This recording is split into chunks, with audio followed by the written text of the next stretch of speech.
grudava na pele, ele agarrava na pele, e quando se puxava vinha os pedaços. Como Isaías profetizou, foi moído pelas nossas iniquidades.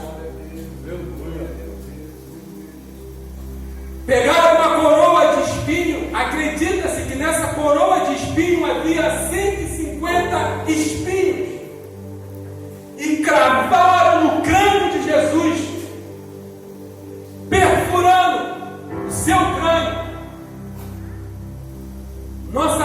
Na nossa cabeça existem várias determinações nervosas, vasos sanguíneos. Qualquer rompimento é muito sangue. E o sangue de Jesus escorria pela coroa, pelo seu rosto.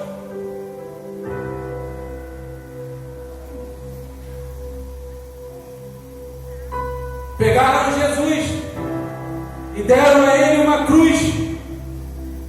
Claro que não era uma madeira trabalhada, era uma madeira cheia de farpas. Sua pele, sua carne já estava aberta de ferida.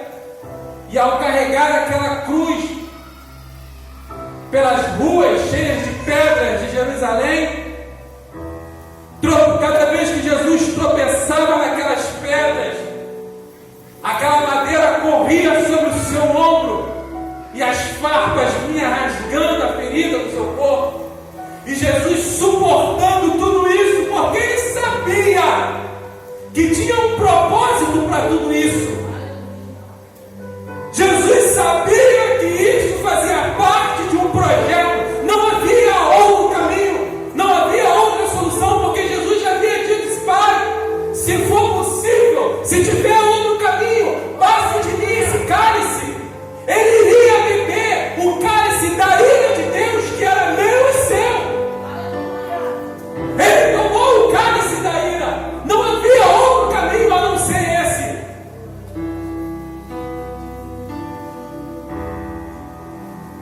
E Jesus, carregando aquela cruz, o pregaram no madeiro, e ele então entrega o seu espírito. Não foram os judeus que mataram Jesus, não foram os fariseus, foi ele que entregou a sua vida voluntariamente. Ele disse: em tuas mãos, Pai, eu entrego o meu espírito.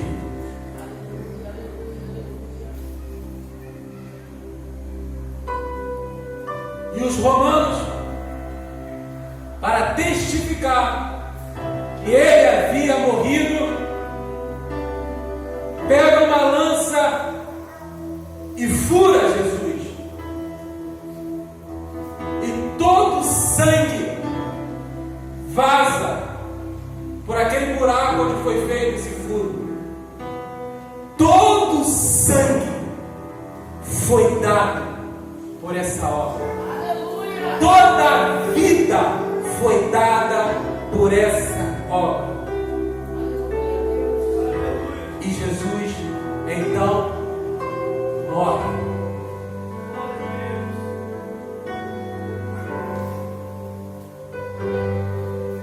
Preste bem atenção. A vitória não estava no momento em que os romanos começaram a açoitar o seu corpo. Todo o sangue de Jesus, todo não, uma grande parte do seu sangue ficou no sinédrio. Outra parte ficou no pátio de Pilatos, aonde ele foi açoitado. A via dolorosa até o Calvário ficou um rastro de sangue de Jesus. Toda a cruz estava encharcada do seu sangue. Mas a vitória não estava ali, porque nesse momento Jesus era apenas o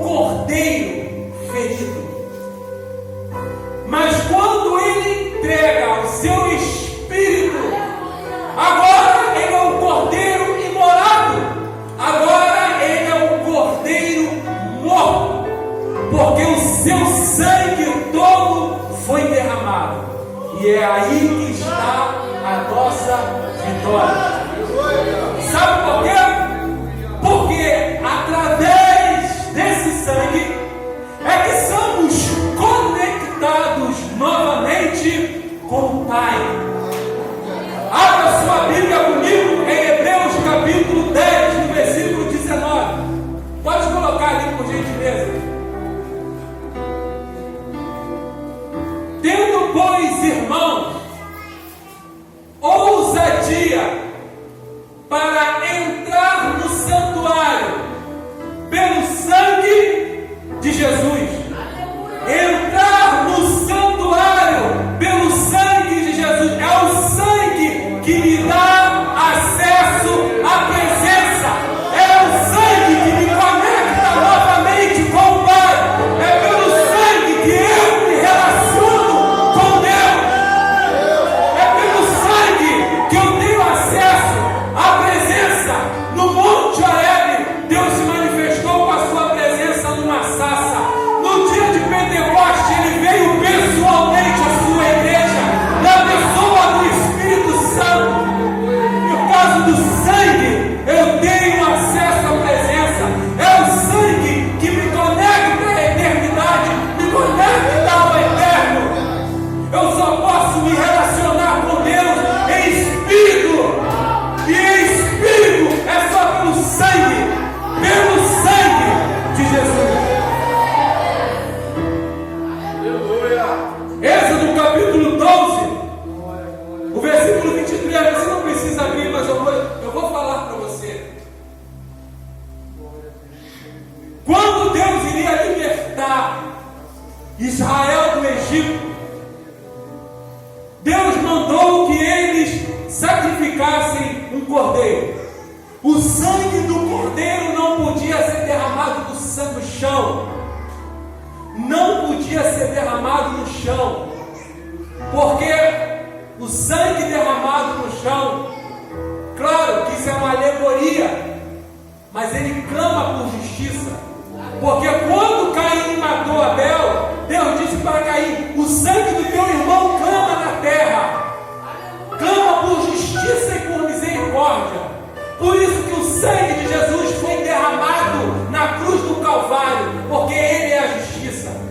Então, eles imolaram o cordeiro e o sangue desse cordeiro ficava dentro de uma bacia.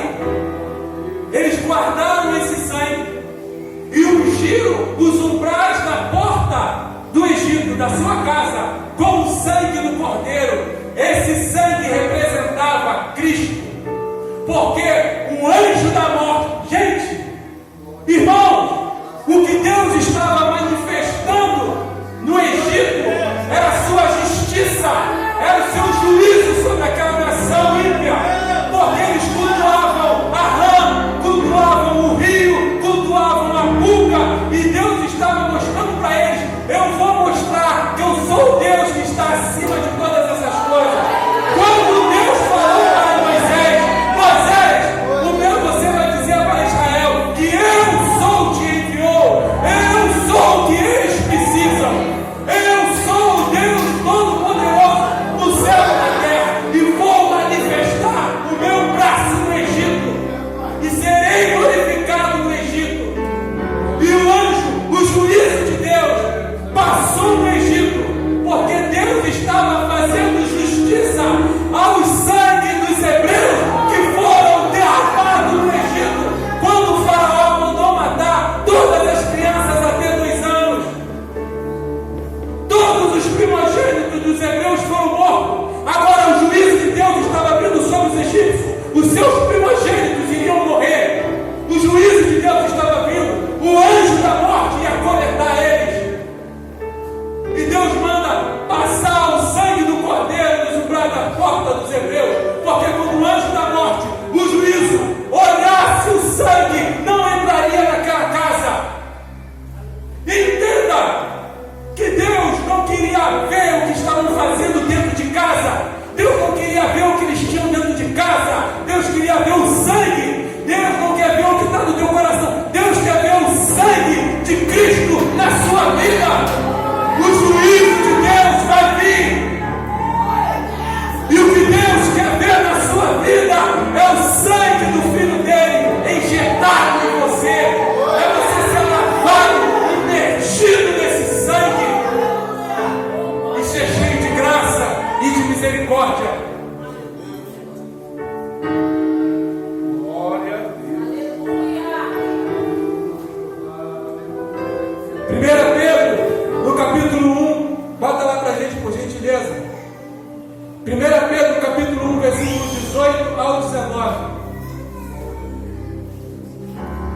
diz assim: sabendo que não foi com coisas corruptíveis, como prata, o ouro, que fostes resgatados, ou seja, que fostes livres, em outras traduções, da vossa vã maneira de viver, por tradições recebeste dos vossos pais, mas com o precioso sangue de Cristo, como de um cordeiro imaculado, incontaminado. Sabe o que Pedro está dizendo? Que somos livres da justiça, da ira de Deus, pelo sangue. É o sangue de Jesus que me justifica diante de Deus. Nos meus pecados, é o sangue de Jesus que me justifica. Se o sangue de Jesus me justifica, nem a minha consciência tem o direito de me condenar, porque é o sangue de Jesus que me libertou do pecado e do juízo de Deus. É isso que Pedro está dizendo. Mas, presbítero Alexandre, todas essas promessas são maravilhosas, mas aonde está a vitória na morte? Apocalipse, no capítulo 12, o versículo 11, coloque lá pra gente. E eles o venceram pelo sangue do Cordeiro e pela palavra do seu testemunho, não amaram a sua vida até a morte. A nossa vitória está no sangue de Jesus. É o sangue de Jesus que nos garante a vitória contra o mundo, contra o pecado, contra as trevas. Pode vir o capeta, o diabo que tiver, ele pode vir quente, porque nós estamos fervendo, mergulhados no sangue do Cordeiro, que nos guarda, que nos livra. A Ele toda a honra, a Ele toda a glória. É pelo sangue que vencemos, é pelo sangue que somos justificados, é pelo sangue que somos conectados com Deus. Por isso a Ele toda a honra, toda a glória. Oh, aleluia! Aleluia! Aquilo que foi rompido lá no Éden foi restabelecido em Cristo pelo sangue do Cordeiro. Não amaram a sua vida. Os acusadores dos nossos irmãos, que os acusavam de dia e de noite, irmãos, não há condenação, não há culpa que nos condene, porque o sangue do Senhor Jesus é que nos purifica. É por isso que não podemos mais levar a nossa vida como muitos têm levado. Evangelho não é brincadeira. Evangelho é um assunto de vida e morte. Não tem como brincar com essa verdade. Deus se revestiu de toda a humanidade e deu o melhor que Ele tinha para nós. E muitas das vezes nós damos o pior para Deus. Damos o pior dos nossos dízimos, damos o pior das nossas ofertas, damos o pior do nosso tempo, damos o pior da nossa vida, damos o que sobra para Deus. E se você acha que você está dando ainda o melhor para Deus, você está enganado. Porque Deus é muito grande para você alcançar, dar alguma coisa para Ele, que chega à altura dele. Então, quanto mais você dá, você sabe que isso ainda é pouco. Mais do teu tempo, mais da sua dedicação, mais da sua devoção, mais da tua santidade. Buscar se santificar em Deus, buscar ter uma vida correta diante de Deus. Estamos falando de vida e de morte eterna. O que eu estou trazendo nessa noite aqui é algo que está dando direção para a sua vida, está te mostrando o caminho. O caminho é Cristo, a verdade é Cristo. A Bíblia diz que a igreja é a coluna da verdade. A filosofia pode te levar ao conhecimento, a ciência pode te levar a soluções de alguns problemas, mas somente a Bíblia, somente a palavra vai te levar a Cristo. E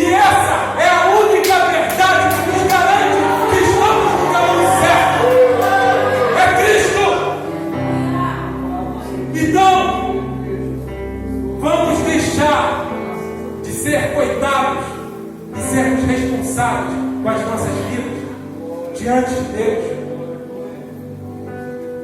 Existe uma bênção, existe uma conexão com Deus. E o que Deus está esperando de nós é que venhamos a correspondê-lo ao que Ele espera de nós. Sabe quando você acorda de madrugada e não sabe por quê?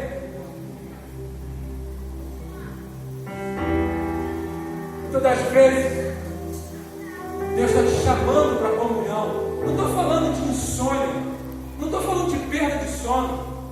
Eu estou falando que algo que arde no teu espírito de madrugada para orar, para buscar, mas a sua carne está querendo cama. No Getsemane, Jesus chamou os três para ir orar com Ele. E quando Jesus voltou, Jesus fez 3 orações. E no intervalo dessas 3 orações, Jesus encontrou os discípulos dormindo.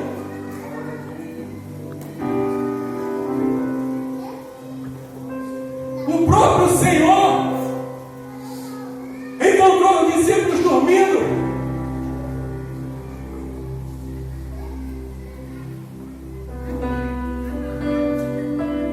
Nessa noite, vamos clamar pela graça, pela misericórdia do Senhor. Vamos clamar por esse sangue, porque todos nós aqui, do maior ao menor, precisamos. Feche seus olhos em nome do Senhor Jesus. Senhor, Tu és santo e nós somos pó. Muitos dias e muitas vezes, oh Deus, Te damos, ó Pai, o que sobra de nós, o que sobra do nosso tempo, o que sobra da nossa vida. Te damos muitas das vezes, Senhor, o que temos de pior. Enquanto o Senhor nos deu o que o Senhor tinha de melhor nos céus.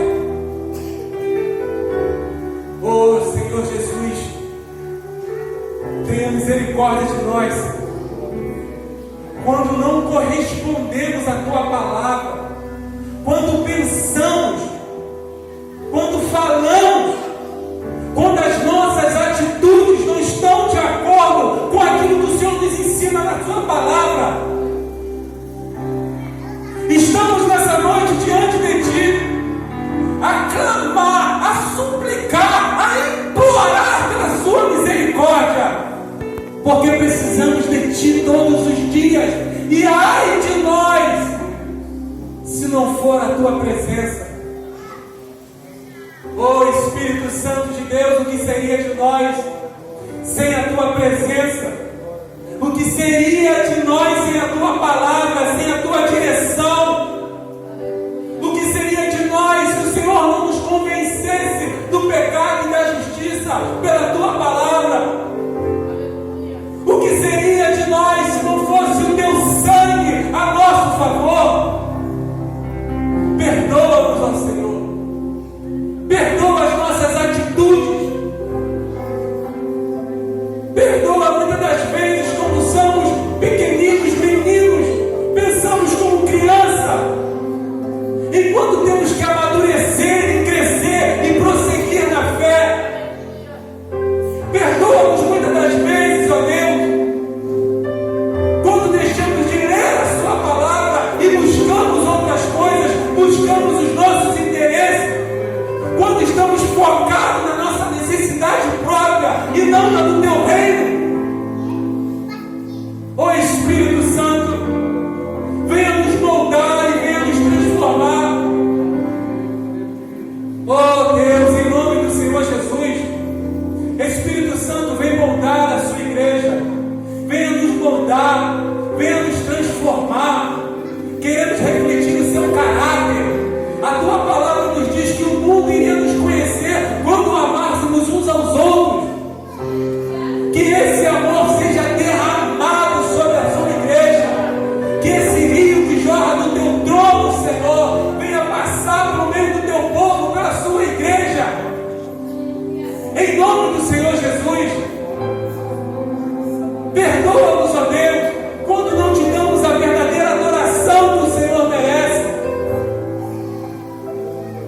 despertar o seu povo para essa verdade.